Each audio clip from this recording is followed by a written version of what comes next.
오늘 우리에게 주신 하나님 말씀은 요한복음 17장 6절로 19절까지의 말씀입니다. 요한복음 17장 6절로 19절 말씀, 우리 함께 한 목소리로 같이 봉독하도록 하겠습니다. 세상 중에서 내게 주신 사람들에게 내가 아버지의 이름을 나타내었나이다. 그들은 아버지의 것이었는데 내게 주셨으며 그들은 아버지의 말씀을 지켰나이다.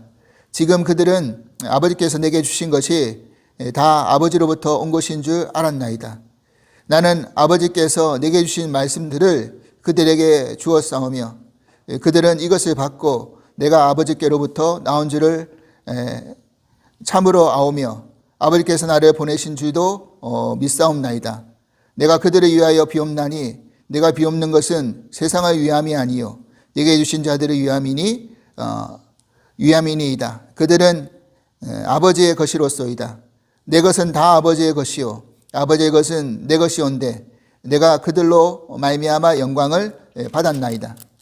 나는 세상에 더 있지 아니하오나 그들은 세상에 있사옵고 나는 아버지께로 가옵나니 거룩하신 아버지여 내게 주신 아버지의 이름으로 그들을 보존하사 우리와 같이 그들도 하나가 되게 하옵소서.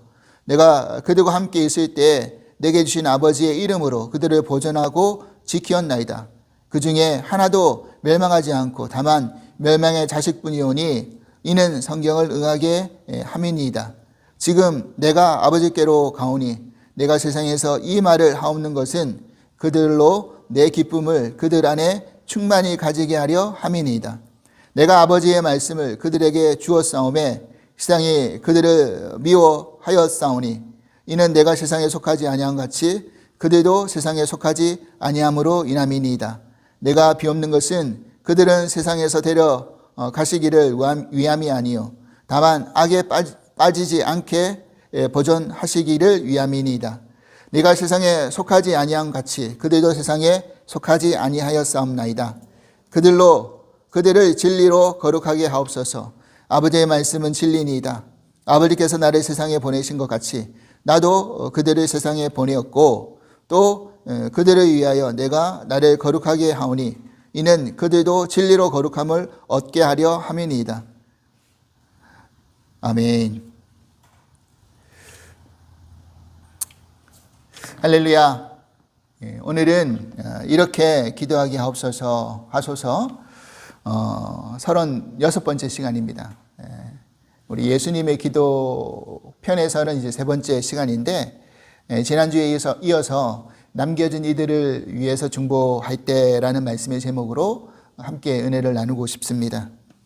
우리는 지난주에 요한복음 17장에 나오는 예수님의 중보 기도 중에 제자들을 위한 그 기도에 대해서 살펴보았습니다.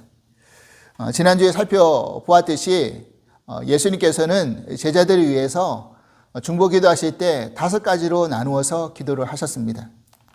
우리는 지난주에는 11절에 나오는 이 세상에서 제자들을 보존하게 해달라. 그리고 하나님, 아버지, 성령님, 자신과 같이 제자들도 하나 되게 해달라. 그런 기도에 대해서 말씀을 나누었죠. 오늘은 나머지 3가지에 남아있는 기도에 대해서 함께 말씀을 살펴보겠습니다. 우선 이 3가지를 살펴보기 전에 저는 이번 한 주간 말씀을 준비하면서 묵상하다가 이런 생각을 해보았습니다.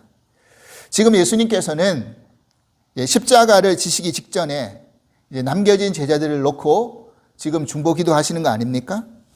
그렇다면 만약에 내가 사랑하는 이들을 위해서 이제 하나님 앞에 불려가기 전에 중보기도를 하게 된다면 어떤 기도를 하게 될까? 어떤 기도를 할까라는 생각을 하게 된 것이죠. 여러분들은 만약 그런 상황 속에서 무슨 기도를 하시겠습니까? 아마도 남겨진 가족들과 또 교회 성도님들을 위해서 기도를 하게 될 테인데 남겨진 이들을 위해서 가장 필요한 것들을 위해서 기도하지 않을까요? 제가 한국에서 목회를 할 때 아직도 잊혀지지 않는 그런 목사님의 마지막 유언과 같은 말씀이 있습니다. 사실은 그 목사님하고 저하고는 별로 큰 어떤 평소에 관계가 없는 분이셨는데 함께 저희 교회 목회하셨던 부목사님의 동기분이셨어요. 근데 이제 기도의 시간에 그분에 대한 이야기를 소개하면서 그분이 남기신 마지막 영상을 함께 보면서 기도를 했는데 참 그 말씀이 아직도 기억에 생생하고 은혜 가운데 남겨진 말씀이 있습니다. 이번 또한 아주 큰 교회에서 목회하셨던 목사님이 아니신데 후두암에 걸리셔서 하나님의 부르심을 받게 되었습니다. 근데 하나님의 부르심을 받기 직전에 이제 교인들이 자신을 위해서 자신의 병의 그런 완치를 위해서 모여가지고 기도한다는 이야기를 듣고 마지막 이제 사모님이 영상을 찍어서 교인들에게 이제 남겨놓으신 거죠. 전달하라고. 기도의 시간에 목사님 메시지를 좀 전해달라고 하면서 마지막 메시지를 남기고 그게 마지막이셨던 것입니다. 근데 그때 목사님이 뭐라고 하셨냐면 사실은 본인이 그런 암에 걸리셨을 때 몹시 당황스럽고 때로는 굉장히 자괴감도 들더라는 겁니다. 분명히 하나님의 축복을 대언하는 대언자로서 자신의 이런 모습이 성도들에게 과연 은혜가 될까, 덕이 될까라는 그 생각에 본인의 스스로가 참 부끄러웠다라는 이야기를 먼저 하더라고요. 근데 본인이 병상에서 이 병마와 씨름하다 보니 예수님을 깊이 묵상하다가 가장 예수님다운 모습이 어떤 모습일까를 생각하게 됐던 거죠. 근데 가장 예수님다움의 모습은 왕으로 예루살렘 입성하셔서 호산나 하면서 찬양받으실 때 그 모습이 가장 예수님다움의 모습이 아니라 가장 예수님다움의 모습은 십자가를 지고 우리를 위해서 그 사명을 완수하실 때 그때가 가장 예수님다움의 모습이었다라는 것을 본인이 병상 안에서 깊이 깨달아지더라는 겁니다. 그래서 자신도 처음에는 자신의 이 모습이 부끄러운 모습으로 비춰질까 봐 염려했는데 가장 목사다운 모습이 무엇일까라고 생각할 때 화려하고 섬김받고 높은 자리에 앉아있는 것이 목사다움이 아니라 예수님처럼 내가 져야 될 십자가를 온전히 지고 가는 모습이 가장 목사다운 모습이라는 것을 다시 한번 깨닫게 됩니다. 여러분들도 여러분 다움의 신앙의 모습을 잘 지키시길 바랍니다. 라는 그런 메시지를 남겨진 성도님들을 위해서 자신을 위해서 기도하기에 모이신 성도님들을 위해서 그런 메시지를 남긴 그 영상을 제가 보면서 가장 깊은 인상과 은혜를 받았던 기억이 납니다. 분명한 것은 만약 저에게도 남겨진 이들을 위해서 사랑하는 이들을 위해서 이제 마지막으로 기도를 해야 된다고 한다면 이 세상 안에서 어떻게 좀 잘 살게 해달라 그런 기도가 우선이지는 않을 것 같다라는 겁니다. 왜냐하면 우리가 어차피 하나님 앞에 다 불려갈 인생들인데 하나님 앞에 섰을 때는 내가 세상에서 무엇을 얻었고 무엇을 누리며 살았느냐 그건 하나님 앞에 중요한 문제가 아니라는 것을 우리는 알 수 있기 때문입니다. 오히려 그것보다는 믿음의 문제를 놓고 기도하게 될 것이라는 거죠. 그런 생각을 하게 되었습니다. 하나님과의 바른 관계 속에서 누릴 수 있는 축복을 놓고 기도하게 될 거라는 것이죠. 지금 예수님께서 제자들을 위해서 남겨놓으신 마지막 중보의 기도는 우리가 과연 그런 상황 속에서 무엇을 놓고 기도할 것인가에 대한 것을 깨닫게 해주시는 정말 샘플과 같은 그런 기도라고 생각을 하게 됩니다. 그렇다면 예수님은 무슨 기도를 하셨는지 이제 계속해서 살펴보도록 하겠습니다. 첫 번째가 이 세상 안에서 제자들을 온전히 보존시켜 달라는 기도. 두 번째가 저들도 하나 되게 해달라는 기도였다고 했죠. 세 번째는 무슨 기도였냐면 기쁨이 충만하게 해달라는 기도였습니다. 오늘 본문 13절 말씀을 보십시오. 우리 같이 한번 읽어보겠습니다. 지금 내가 아버지께로 가오니 내가 세상에서 이 말을 하옵는 것은 그들로 내 기쁨을 그들 안에 충만히 가지게 하려 함이니이다. 아멘. 여러분 여기서 예수님이 강조한 기쁨은 자신의 기쁨을 그들 안에 충만히 가지게 해달라는 강구였습니다. 그렇다면 예수님이 가지셨던 기쁨은 무슨 기쁨이셨을까요? 모르긴 몰라도 하나님 아버지와의 관계 속에서 누렸던 기쁨 아니겠습니까? 그것은 하나님이 예수님께 맡겨주신 사명을 완수하시고 얻으시려고 하셨던 그런 기쁨이었을 겁니다. 여러분들은 살다 보면 언제 제일 기쁘십니까? 저는 항상 이 기쁨에 대한 것을 이야기할 때 요나가 떠오릅니다. 여러분, 요나서를 읽어보면 요나는 하나님의 말씀을 대언하는 선지자였지만 일반적인 선지자로서 기뻐할 일에 전혀 기뻐하지 않음을 발견하게 됩니다. 정말 복음이 기쁜 소식인데 복음을 전할 때도 기뻐했다는 말이 없었고, 물고기 뱃속에서 건짐받고 다시 살아났는데도 기뻐했다는 이야기가 없었습니다. 그리고 정말 믿지 않는 이방 니느웨가 다시 회개하고 하나님께로 돌이키는 그런 상황 속에서도 요나는 기뻐하지 않았습니다. 그런데 요나서를 읽다 보니 요나가 기뻐했던 순간이 있었어요. 그게 언제였느냐? 니느웨가 회개하고 돌이키는 그런 광경을 바라보는 과정 속에서 뜨거운 태양을 가려주는, 박능쿨이 그늘로 마련해주는 그 상황 속에서 심히 기뻐했다, 이렇게 고백하고 있었습니다.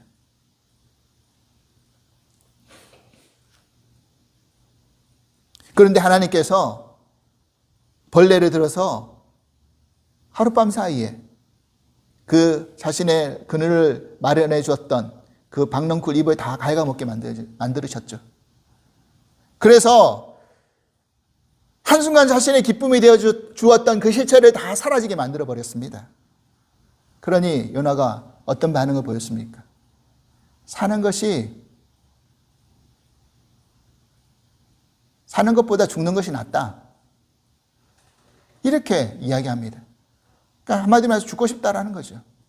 그 뜨거운 태양 아래서 이렇게 있느니 죽고 싶다, 이 말이잖아요. 여러분, 그 사람의 인격의 수준은 그 사람이 가지고 있는 기쁨의 질이 무엇인지를 보면 알 수 있습니다. 우리는 일반적으로 자신에게 찾아오는 이익이 사라지면 기뻐하지 않죠. 조금만이라도 내 뜻대로, 내 마음대로, 내 감각대로 되지 않으면 기뻐하지 않는 게 우리라는 겁니다. 반면에 내 육적인 감각이 만족을 이루고 이익이 찾아오고 나의 쾌락이 만족이 되면 기뻐합니다. 지금 요나의 기쁨이 그런 기쁨이었어요. 우리가 만약 환경 속에서 그런 기쁨만 찾는다고 한다면 믿지 않는 불신자와 다를 바가 뭐가 있겠습니까? 로마서 14장 17절 말씀 보십시오. 하나님의 나라는 먹는 것과 마시는 것이 아니요 오직 성령 안에 있는 의와 평강과 희락이라. 아멘. 여러분, 이 세상에서 먹고 마시는 것에 대한 기쁨만 찾는다고 한다면 그것은 극히 제한적이고 일시적인 것뿐이라는 거죠. 하지만 하나님 나라는 먹고 마시는 그런 나라가 아니라는 거예요. 거기에서 기쁨을 찾는 나라가 아니라는 거잖아요. 성령 안에서 누릴 수 있는 의와 평강과 희락이다. 희락이 기쁨 아닙니까? 거기서 기쁨이 있다는 거죠. 예수님께서는 자신이 지셔야 할 십자가의 길을 완수하셨을 때 아마도 가장 기뻐하셨을 것이라 생각이 듭니다. 저도 그렇게 생각합니다. 이 세상에 많은 사람들을 보면 만약 자기가 이루어야 될 일을 완수했을 때 그때가 아마 가장 기쁨의 순간 아니겠습니까? 등산가는 자신이 목표했던 그 산을 안전히 등반했을 때, 정상을 정복했을 때, 우리가 목표로 하고 있는 시험을 패스했을 때, 그때가 아마 제일 기쁘겠죠. 우리가 이 땅 안에 살면서 하나님께서 나에게 맡겨주신 사명이 무엇인지를 깨닫고 그것을 완수했을 때 누릴 수 있는 기쁨은 다른 어떤 기쁨하고도 비교할 바가 못 된다고 생각이 듭니다. 시편 37편 4절 말씀을 한번 보십시오.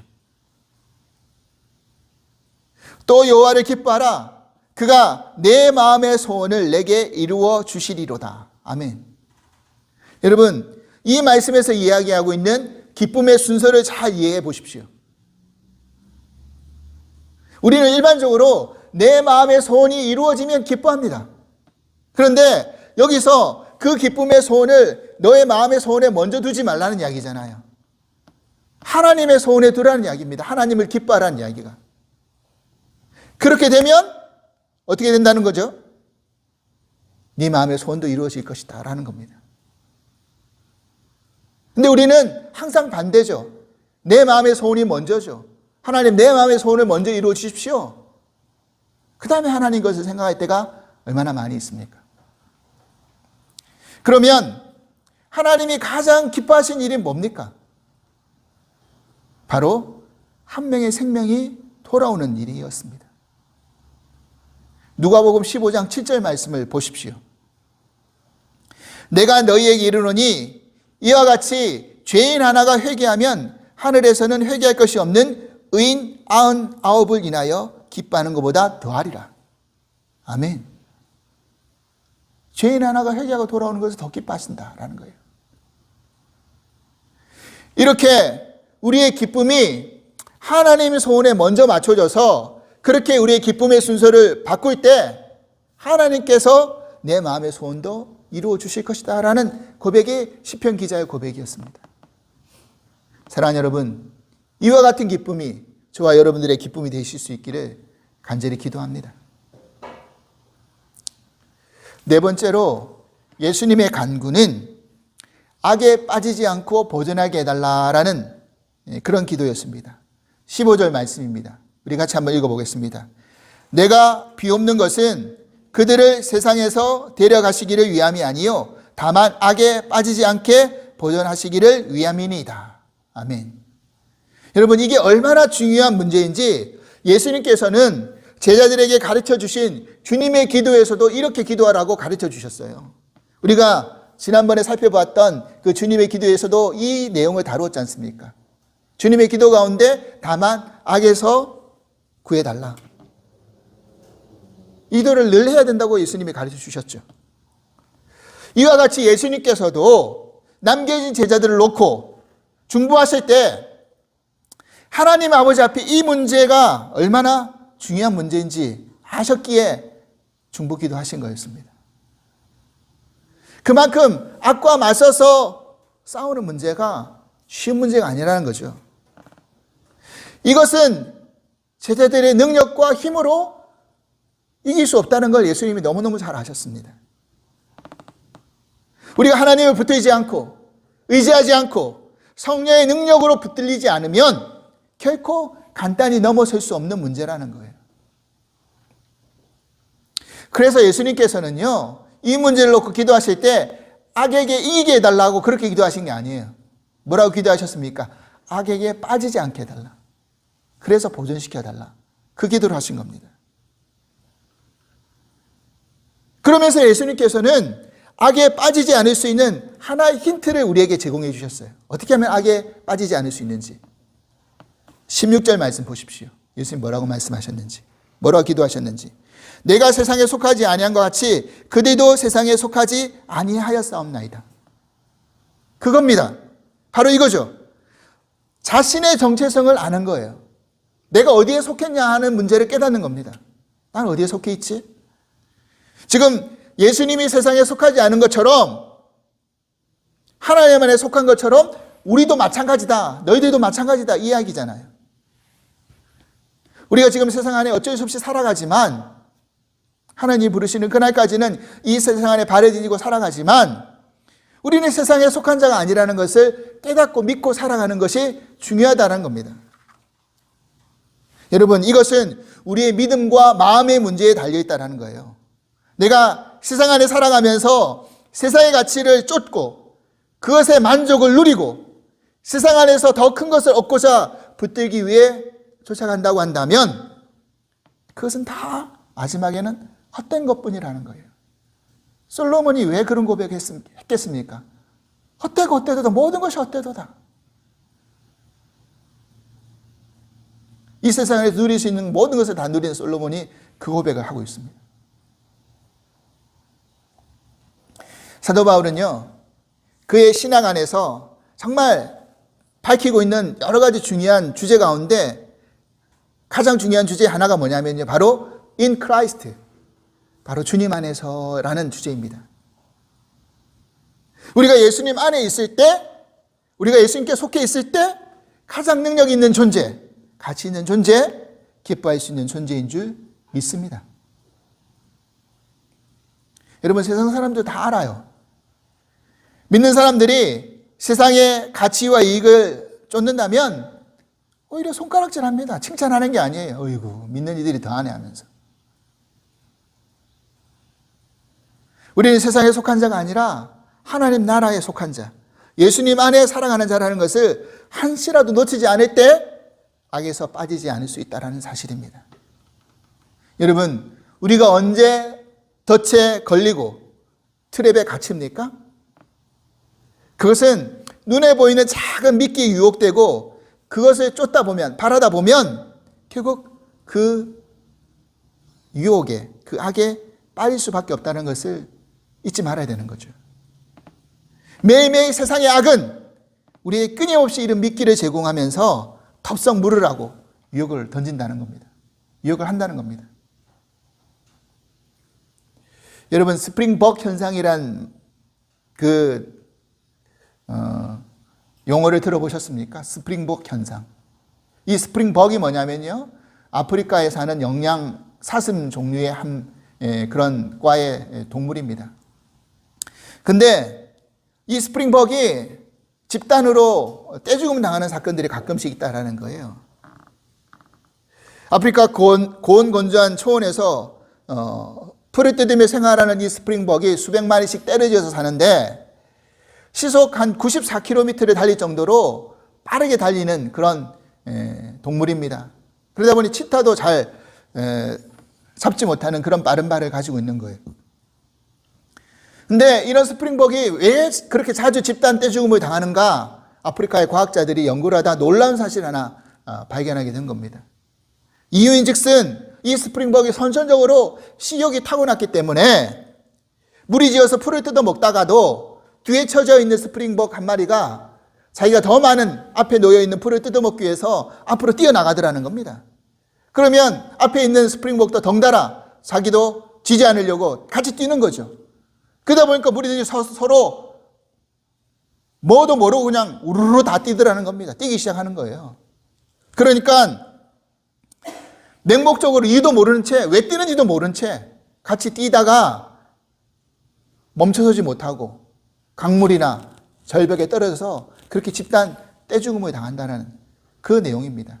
그래서 이와 같은 우리가 정말 이 세상 안에서 맹목적으로 아무것도 모른 채 그렇게 달려가는, 그래서 파멸하는 그런 현상이 바로 스프링벅 현상이다라는 용어를 만들어낸 겁니다. 여러분, 그렇습니다. 세상의 악은 우리에게 이렇게 미끼를 던지면서 맹목적으로 따라오라 이렇게 이야기하는 겁니다. 그리고 그 끝은 멸망과 파괴, 그렇게 결론 지을 수밖에 없다는 것을 우리는 잊어서는 안 되는 거죠. 여러분, 우리는 예수님 안에 있을 때만이 세상의 가치관을 거스르고 하나님 뜻을 쫓아가며 살아갈 수 있으리라고 믿습니다. 우리가 이 정체성, 내가 어디에 속했는지에 대한 이 정체성을 놓치지 않는 저 여러분이 될 수 있기를 간절히 기도합니다. 마지막으로 5번째 예수님의 간구는 제자들을 거룩하게 해달라는 기도였습니다. 17절 말씀 보십시오. 그들을 진리로 거룩하게 하옵소서. 아버지의 말씀은 진리이니이다. 진리니이다. 여러분, 우리를 놓고 가만히 생각해 보십시오. 우리는 스스로 절대로 거룩해질 수 없는 그런 존재라는 것을 너무나 잘 알고 있습니다. 근데 예수님은 그런 우리들을 무엇으로 거룩하게 해달라고 기도하셨습니까? 네, 그렇습니다.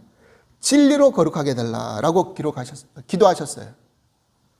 그런데 그 진리가 무엇이? 라고 물어본다면 예수님이 더 확실하게 말씀하셨죠. 뭐가 진리입니까? 네, 바로 아버지의 말씀이 진리니이다 라고 예수님이 분명히 밝혀놓고 계시죠.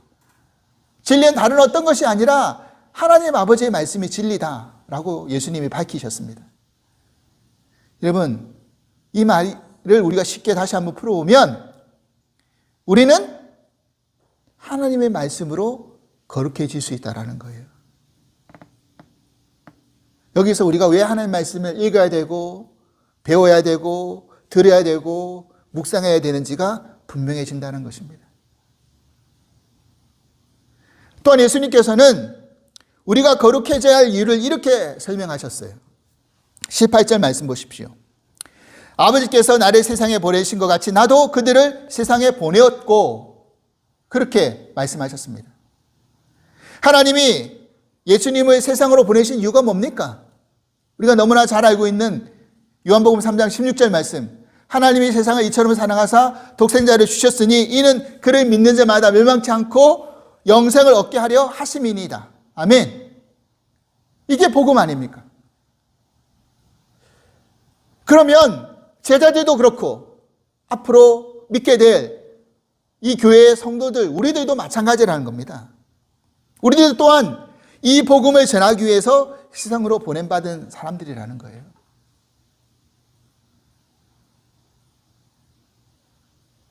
베드로전서 2장 9절 10절 말씀, 우리가 너무나 잘 알고 있는 말씀이죠. 이 구절도요. 한번 같이 읽어보겠습니다. 그러나 너희는 택하신 족속이요 왕같은 제사장들이요 거룩한 나라요 그의 소유가 된 백성이니 이는 너희를 어두운 데서 불러내어 그의 기이한 빛에 들어가게 하신 이의 아름다운 덕을 선포하게 하려 하심이라. 너희가 전에는 백성이 아니더니 이제는 하나님의 백성이요 전에는 궁의를 얻지 못하였더니 이제는 궁의를 얻은 자니이다. 자니라. 아멘. 할렐루야. 우리는 택하신 족속, 왕같은 제사장, 거룩한 나라, 그의 소유가 된 백성이다 라고 이야기해 주십니다. 얼마나 감격스러운 고백입니까? 전에는 우리가 다 어둠 속에 속해 있다가 우리를 불러서 기이한 빛 가운데 나오게 하셨다 이런 겁니다.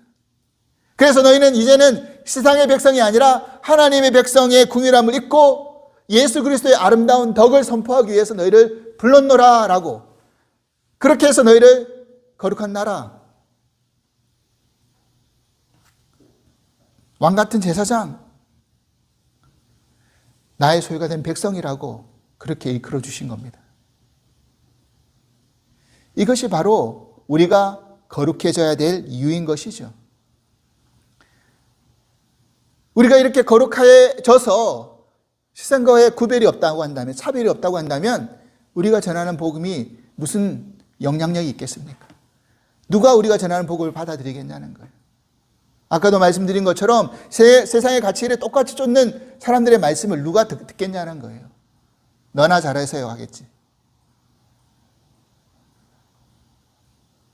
사랑하는 여러분, 예수님은 지금 십자가를 지심으로 자신이 이 세상에 향한 구원의 완성을 이루어 가실 겁니다.